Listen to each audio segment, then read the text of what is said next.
해볼 거예요. 고등학생들은 시간이 없으니까. 다음 몇 시에요? 첨석 수업 온라인으로. 자, 아까 AI 이야기했죠. 그리고 이제 우리가 알아야 될 게 있어요. 어떻게 하냐? 우리가 이제 질문을 주면 이거를 해소해 주는 게 있는데,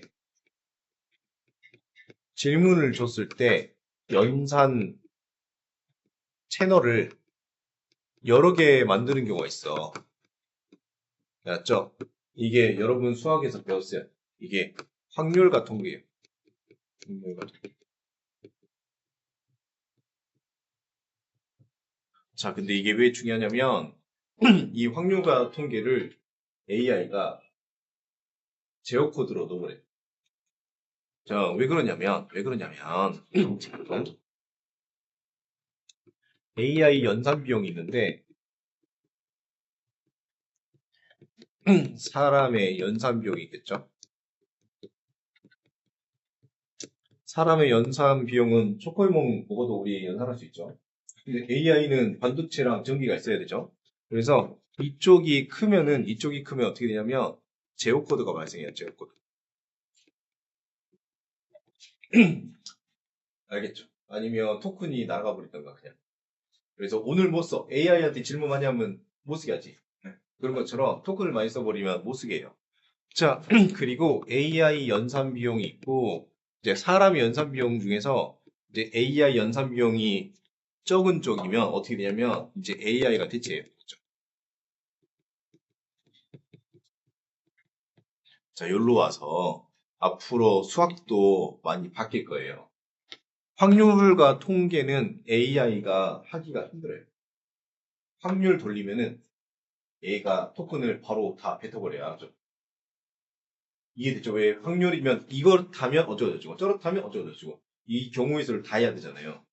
그러면 하나의 명령어를 넣었을 때 만약에 자, 이 4개 중에 뭐 들어갈지 결정해줘. 그러면은 16개의 연산을 해가지고 확률을 내주고 근데 여기에 온, 오프 중에 하나를 선택해줘. 이렇게 했을 경우에가 이제 경우의 수가 2의 5제곱인 거고 근데 여기가 세모도 선택할 수 있고 네모도 선택할 수 있고 여러 개를 선택할 수 있으면은 경우의 수가 기하급수적으로 올라가겠죠?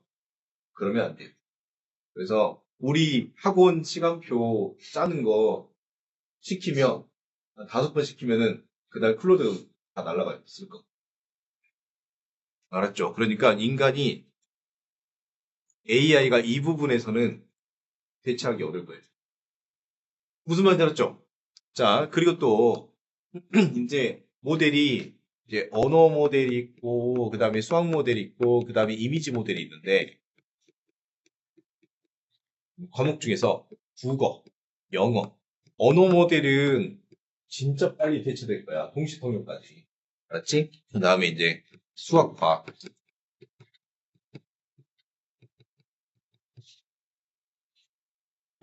국어는 언어 모델이고, 영어도 언어 모델이고, 그러니까 국어, 영어 같은 거 AI한테 그 한글로 변환시켜 주라고 하면 그냥 변환시켜줘요. 진짜 못할 거의 없이. 수학은 수학 모델이죠. 그리고 이미지 모델이 좀 쓰이죠. 그래서 수학 이미지는 바꿔주는데 조금 애로사항이 있죠. 조금 있는데 거의 웬만하면 다 돼요. 근데 과학이 언어 모델하고 수학 모델하고 이미지 모델 3개가 있어서 확실히 과학을 AI한테 시키면 얘가 잘 못 풀어요. 난 응. 잘 봤어요. 아니야. 그것도 잘 못 풀어. 그러니까 어떤 것까지 잘 푸냐면 아셔야 될 게 우리가 1차 함수 미지수 1개, 미지수 2개, 미지수 3개, 1차 함수, 2차 함수, 3차 함수까지는 잘 풀어요. 알았죠? 그래서 올해 지금 고난이도 문제들 보면 4차 함수부터 AI가 못 풀거든요. 4차 함수부터 AI가 못 풀어요. 그래서 이제 고난이도 물어봐도 미지수가 4개 이상, 혹은 4차 함수부터는 AI가 실제로 못 풀어요. 맞죠? 미지수 4개 이상. 그래서 앞으로 교육과정 문제들도 이렇게 바뀔 것 같아요. 수학이랑 과학이 수학에서 미지수 4개를 쓰기 어려우니까 지금 고2 애들 고난이도 보면 과학에서는 미지수가 4개에서 5개 이렇게 나와요. 그렇죠? 그래서 AI 시대에서는 아마 요런 거나 그리고 요런 거 기준으로 없어지는 산업하고 남는 산업이 결정될 것 같아요. 오케이. 자, 그래서 이런 것도 생각해 보시고 여러분들이 잘 선택했으면 좋겠어요. 자, 176쪽으로 가봅시다. 자, 인공지능. 자, 이제 인공지능에 대해서 한번 봐볼게요. 인공지능과 로봇. 이제 인공지능 로봇이 도입되고 있죠. 그래서 피지컬 AI라고 해가지고 도입이 되고 있죠. 그죠? 자, 그래서 보니까 자율적으로 수행하거나 인간과 상호작용해서 작업을 할 수 있는 거. 여러분, 이제 다 알고 있죠? 알고 있죠? 사물인터넷, IoT. 자, 요거는 시험 문제에 한 번씩 나오는데, 이제 IoT는 사물하고 인터넷하고 이제 연결하는 건데, 대표적으로 뭐 있냐면, 자, 대표적으로 집에서 엘리베이터 부르기. 엘리베이터 불러놓기. 요게 대표적인 사물 인터넷이에요. 이거 적어줘. 자, 그 다음에 이제 스마트 홈, 스마트 팜, 그리고 자율주행 자동차, 스마트 건강관리, 여러분 다 아실 거고, 이제 과학기술의 유용성과 한계, 이제 과학기술 발전의 유용성, 인공지능, 사물인터넷, 빅데이터, 로봇 등 과학기술 발전은 인간 삶을 향상하고 미래 환경을 개선한다. 한계점.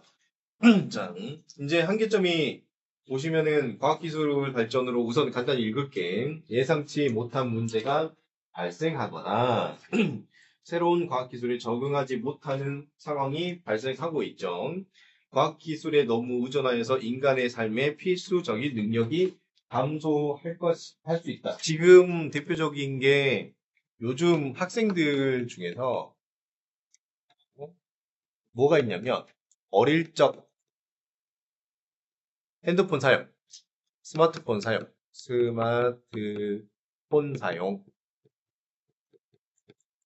그러면 스마트폰이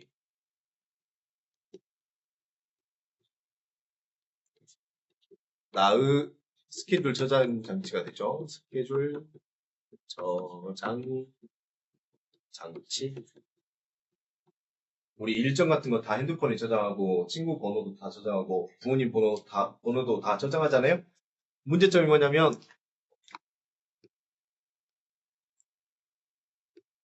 인간의 기억 기능이 없어요.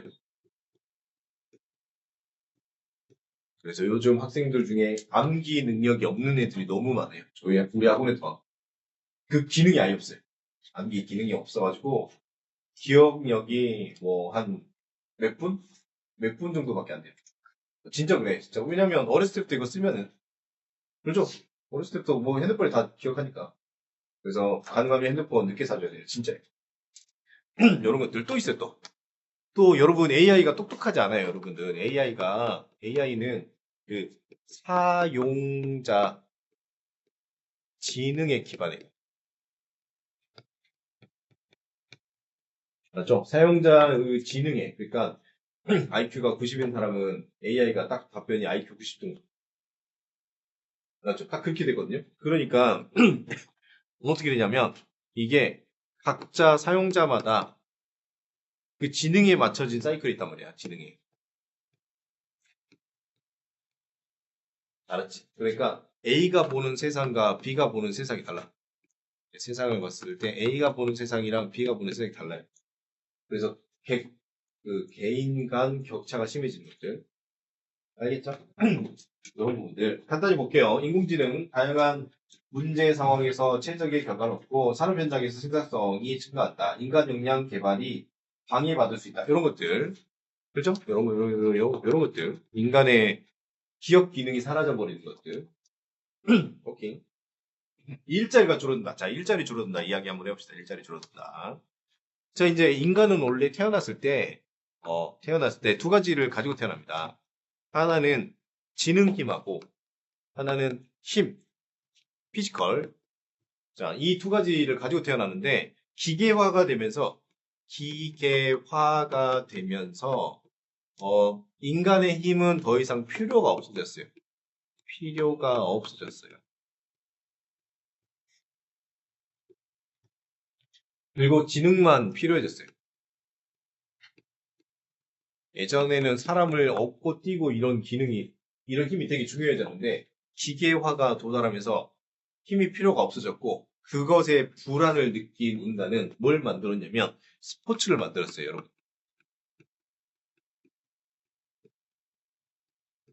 올림픽을 만들었어요. 그래서 인간의 피지컬이 아직도 필요하다는 걸 인간 내부에 들어가 있는 거예요. 몰랐죠? 자, 이제 문제가 생겼습니다. 뭐가 문제가 생겼어요? 지능에 바로 또 문제가 생겼어요. 지능 쪽에. 자, 저희 누가 그러더라고. AI 너무 많이 쓰면 인공 전능된다고. 너무 많이 쓰면 안 돼요. 여러분들, 알았죠? AI 무조건 믿으면 안 돼요. 자, 이제 문제가 뭐냐면, 어, 이제 지능 전체 구간에서 이제 더 이상 피지컬은 중요하지 않았고, 그렇잖아요. 피지컬이 누구한테 중요해요? 올림픽 선수한테만 중요해요. 그러니까 인간이 전체가 있으면 조그만 사람한테만 그 피지컬이 중요해요. 조그만 사람한테만. 맞죠?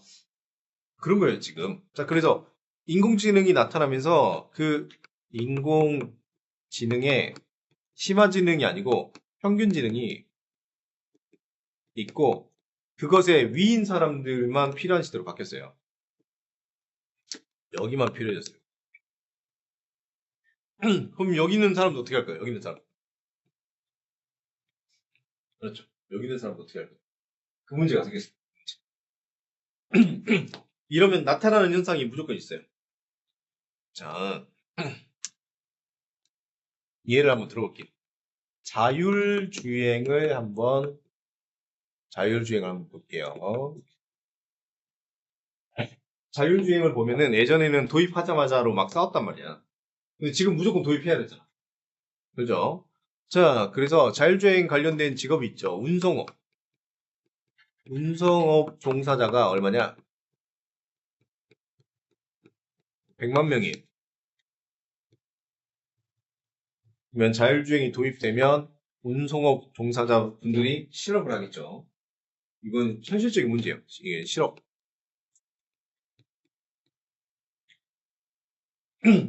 알았죠? 고민해 볼 필요가 있어. 근데 이거를 자, 인류학적으로 봤을 때, 인류학적으로 봤을 때 우리가 24시간 중에서 부모님 버스 자동차 타잖아요. 그러면은 1시간 왕복 2시간 정도를 절약할 수 있어요. 절약.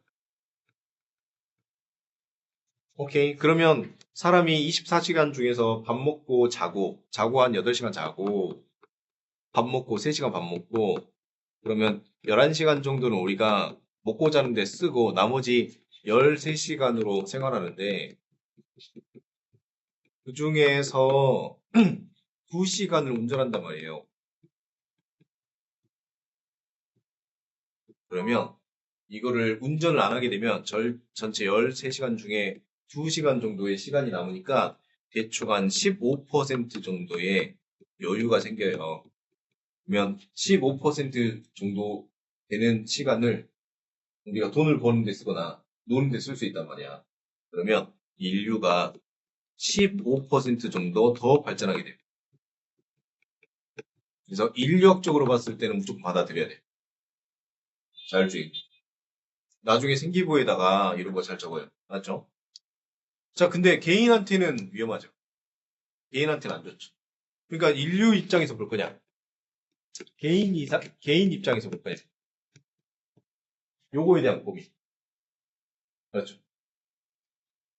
그래서 자율주행이 도입되면서 인류가 더 빨리 발전할 거예요. 자, 근데 여기서 외부 변수가 있어요. 자, 지금이 딱 외부 변수예요. 외부 변수 뭐가 있냐면 전쟁. 이제 전쟁이 일어나면 1, 2차 세계 대전에서 보면 산업화를 했냐? 저희 국민들이 직업을 잃어요. 직업이 사라져요. 알았죠? 그래서 저희는 산업화를 안 했어요.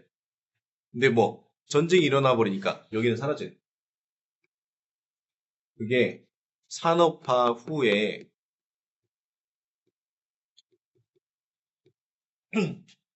알았죠? 산업화 후에 1차, 2차 세계대전 딱 직전 있죠. 이 직전이 현재랑 똑같아요. 그러니 AI를 도입을 안 할 수가 없어요. 이제 도입을 안 하면 겪었잖아요. 이미. 도입을 안 한 나라가 어떻게 되는지. 그죠? 그래서 강제적으로 다 도입하게 됩니다. 이제부터는. 자, 그래서 이런 문제가 있습니다. 이제 이런 문제. 전쟁이 터졌기 때문에 이제 안 받아들일 수가 없다. 그럼 이제 사회가 어떻게 바뀔 거냐? 개인하고 국가 중에서 그러면 원래 개인의 권리를 보호해줘야 되는데 전쟁이 터지면 보호할 수가 없죠. 그래서 어떻게 될 거다? 국가가 개인의 권리를 침해할 것이다.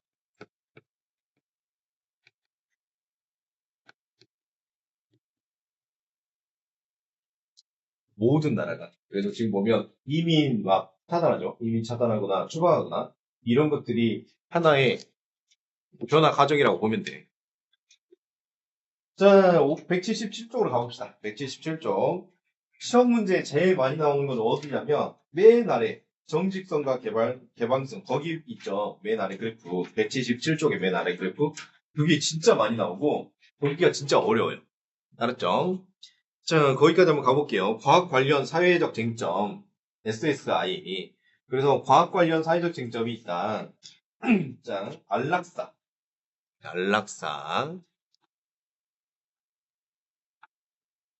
간단히 읽을게요.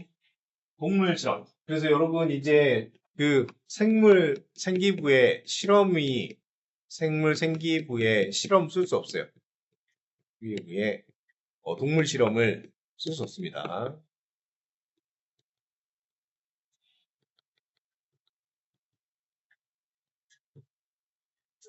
자, 그리고 유전자 제조학, 로봇, 우주개발, 가상현실. 예전에는 미래에 그럴 거라고 생각했는데 이제는 지금 하고 있어요.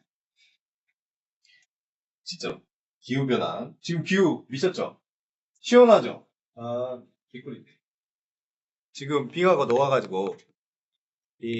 녹아서 원래가 이렇게 있으면 북극 이렇게 있으면 이쪽으로 아시아 이쪽으로 저기 유럽이면 빙하가 막고 있어가지고 찬물이 다 별로 갔는데 이제는 이렇게 와버리니까 그래서 유럽이 상대적으로 더워지는 거예요. 우리는 시원하죠. 이 정도 여름이면 오늘은 너무 덥다 그래. 이게 원래 한국 여름 날씨잖아. 맞죠. 이게 원래 한국 여름 날씨인데 시원했죠 최근에. 자, 그리고 이제 자원개발, 핵개발, 핵발전, 그 다음에 해양자원 이용, 의약품 개발, 항생제, 표절, 이제 과속, 그리고 교통사고 등이 있습니다. 자, 대표적으로 뭐가 있을까? 뒤 나오나? 뒤 나오네. 어차피 나오네. 자, 그럼 첫 번째 유전자 변형 농산물. 이게 왜 문제가 되냐? 왜 문제가 되냐면, 토마토가 대표적인데, 토마토에 나방의 저항 유전자를 만들어가지고 저항 토마토를 만들어요. 저항성이 강한 토마토를 만들어요. 근데 원래가 우리가 토마토에 다른 이제 식물을 이용해가지고 더 좋은 토마토를 만들었습니다. 이거는 인간이 많이 했어요. 근데 요건 문제가 안 되고 왜 요건 문제가 되냐? 이건 이미 하고 있고 얘는 권장해 계속 권장하는데 얘는 문제가 되냐면 얘가 식물이고 얘가 동물인데 그걸 식물로 만들었단 말이죠. 그래서 문제예요. 자, 이게 왜 문제가 되냐면 우리가 소 있죠, 소. 소를 사료로 키우면 소를 사료로 키우면은 이 사료 안에 이게 식물성 사료면 상관이 없는데 사료 안에 어쩌다가 보면 이게 동물성 물질이 들어갈 수밖에 없어요. 실제 하다 보면. 맞죠? 그 동물성 중에서 소가 들어가는 경우가 있어. 우리 예전에 음식물 쓰레기로 가축한테 사료를 줬었거든. 그러면 우리 음식물 쓰레기에 소고기 조금 들어갈 수도 있잖아. 자, 이렇게 되면 뭐가 나타나냐? 광우병이 생겨요. 얘가 뚫려요. 이게 DNA 입장에서는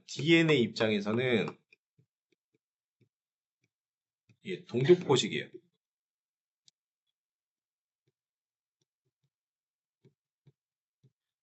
알았죠? 자기가 먹으려고 했던 거 아니고 사료 안에 들어가 있는데 DNA 입장에서는 뭐야? 얘 동족을 먹고 있네.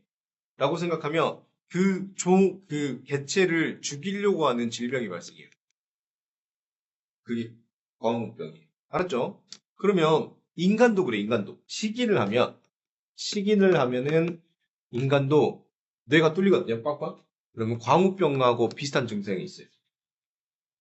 이게 동족 후식을 할 경우에 이런 질병이 발생해요. 맞죠? 누구 입장에서, DNA 입장에서는, 얘 상태가 이상하다.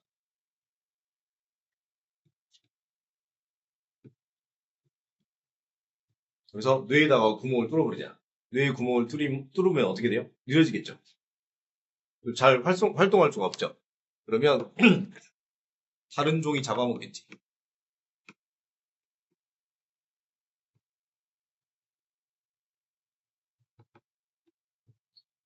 자, 그래서 얘가 문제가 돼요. 이해가죠? 자, 토마토. 이거 동물 세포에 있는 DNA인데 이거를 만들어가지고 토마토를 만들면 어떻게 될 수 있다? 요렇게 될 수도 있다. 근데 문제가 뭐냐? 광우병에 걸린 소를 먹으면 그 인간도 광우병과 비슷한 증상으로 나타나요. 맞죠? 자, 그게 여기 177쪽에 옥수수 관련된 유전자 변형 농산물을 먹는 것에 대한 논란이에요. 자, 식량 부족 문제를 해결하기 위해서 유전자 변형 농산물의 생산량을 증대가 필요한데, 근데 유전자 변형 농산물의 부작용에 대해서 충분한 검증이 필요해서 사용을 제한해. 이해갔죠?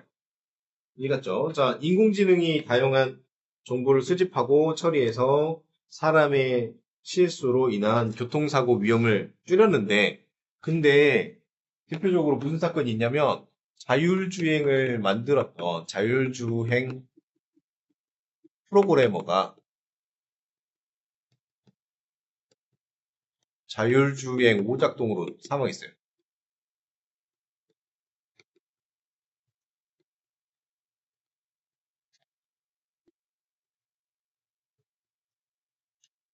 그래서 이제 프로그램의 신뢰성에 문제가 많이 있고, 근데 최근에 많이 좋아져가지고, 맞죠?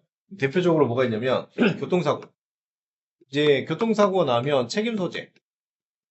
이제 운전자. 근데 운전자가 운전 안 했대. 자기 운전 안 했지. 자율주행이니까. 그렇죠? 그러면 그 AI 회사, 그렇지? AI 회사한테 책임이 있을 거야. 그러면 제미나이가 만약에 자율주행 해줬으면 제미나이를 감옥에 보낼 거야. 이런 문제. 법적 책임 어떻게 할 거냐?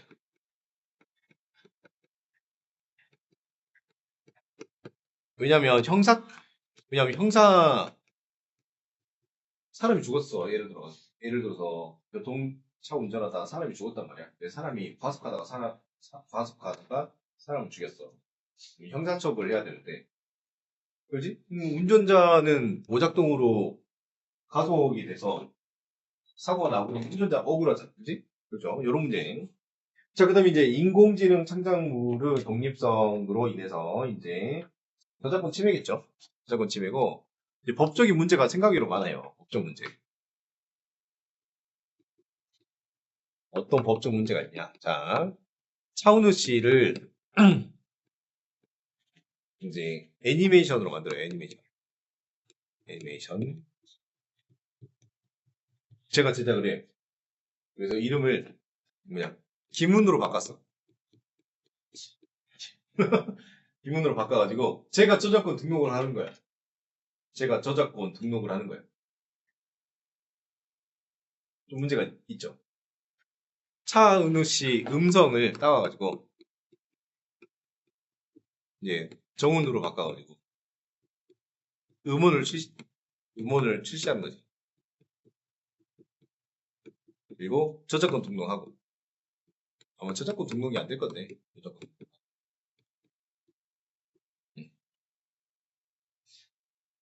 맞죠? 그러면 이게 되냐? 맞죠? 이런 것들은 내가 차은우 안티팬이야.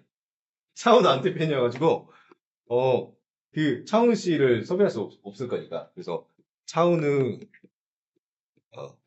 까는 드라마를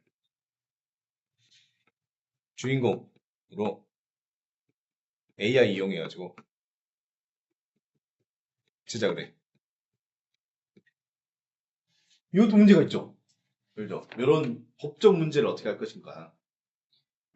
자,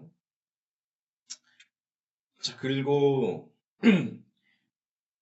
자, 오른쪽 잠깐 봐봐요. 배아 연구. 자, 177조.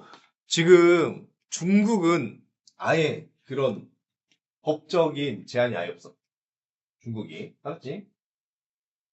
그래서 과학 목적, 의학 목적을 위해서 인간 또는 동물의 초기 배아를 이용한 연구를 말하는데 배아의 수정 후 초기 단계에 있는 생명체로 세포분을 통해서 다양한 신체 조직과 기관으로 분화하는데 이거를 생명체로 볼 거냐 안 볼 거냐. 그래서 예를 들어가지고 보자. 내가 신장이 나빠요.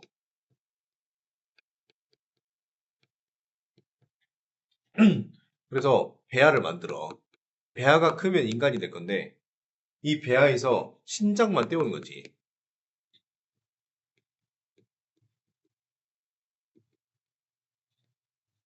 그러면 얘가 시간이 지나면 인간이 됐을 건데 얘가 이 기능에서 이것만 떼어 버렸어. 이건 좀 문제가 있지 않을까? 알았지? 그게 이제 배아 논쟁이고. 자, 과학의 윤리성 봅시다. 왜 이렇게 시간이 빨리 가냐? 2분만 할게. 과학 윤리성. 과학 기술을 이용하는데 예상치 못하는 문제가 발생해. 실제로 발생해요. 자, 대표적으로 뭐 있냐? 줄기세포. 줄기세포. 자, 줄기세포가 뭐냐면, 이제, 어렸을 때 우리가 그 탯줄 있죠, 탯줄. 탯줄에 이제, 나이가 있어요. 탯줄에 나이가 있는데, 한 살일 거 아니야. 그치? 이거를 배양해, 배양. 배양해서 인간한테 넣어줘. 선생님 나이가 40살인데, 이거를 넣어주면은 내 기관이 젊어진단 말이야. 단점이 있어. 무슨 단점이 있냐? 얘가 그 10% 줄기세포 시술을 받았던 10% 사람은 급성암에 걸려, 급성. 자, 급성암에 걸리고, 이 사람이 사망하는데 걸리는 시간이 6개월밖에 안 돼.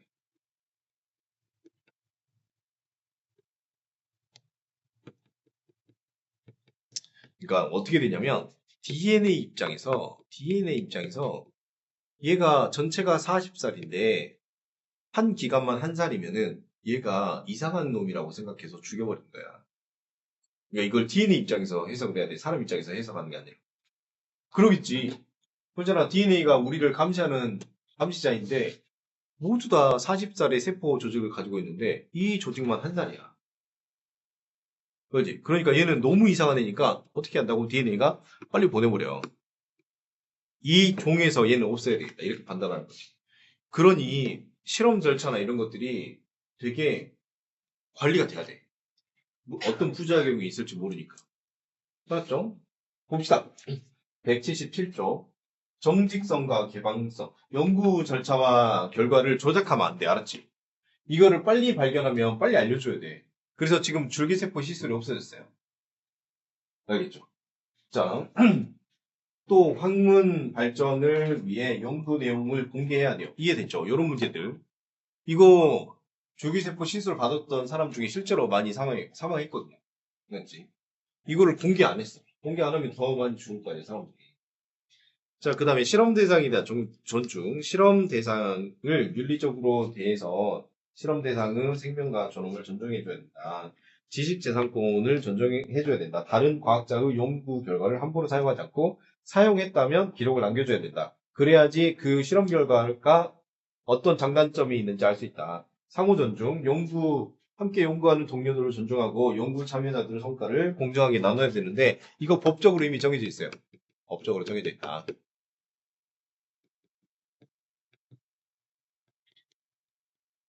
그래서 연구 결과가 모두에게 돌아가게끔 법으로 정해져 있습니다. 사회 책임. 자, 사회에 악영향을 미치는 연구는 피하고 공공의 이익을 위해서 노력해야겠다. 숙제로 뭐까지 해오냐면 숙제로 여기 181조까지 해보세요. 177부터 181조까지. 쌤, 저 응. 줄기세포 어. 랜덤 뽑기 아니에요? 뭐 랜드 뽑기야? 운 좋으면 사. 운 좋으면 사는 거고. 응. 죽을만 한데 자꾸 이제 그래서 만약에 너가